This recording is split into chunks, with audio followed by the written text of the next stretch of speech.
can see this. Oh, it's going to go pretty fast. So this is a patient. He's a middle-aged patient. He's about 50. He came in with basically a clinical history of IBD, but he wasn't on any treatment. And here's his CT.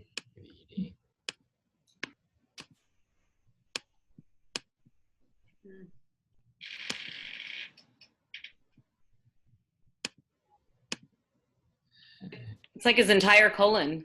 It's extremely edematous. Okay. Axial.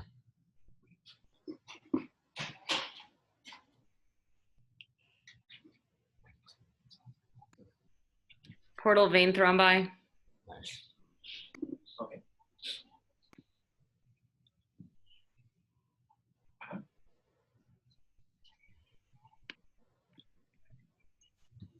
How old is the patient? He's 50, so he basically came in de novo. Like he had some remote history of UC, but hasn't been on treatment for years. And he came into GI clinic, and initially they started him. He had one prior CT prior to this, and actually he had a KUB, which I thought was pretty impressive. Here's the KUB. Well, I really like this. You can really nicely see the thumbprinting, and so he was basically treated for a toxic megacolon. He had a full total colectomy, and unfortunately, he hasn't done so well. The portal vein thrombosis progressed quite a bit from the initial presentation to basically extended to his superior mesenteric vein, and he's had multi-organ complications at this point. But I thought the radiographic finding was really nice. Really kind of a classic.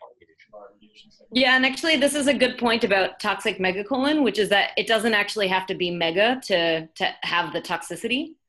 So even though yours, like, it was severe edema and it wasn't actually at the point where now it's like lost its lost its tonicity, it's still like toxic megacolon basically.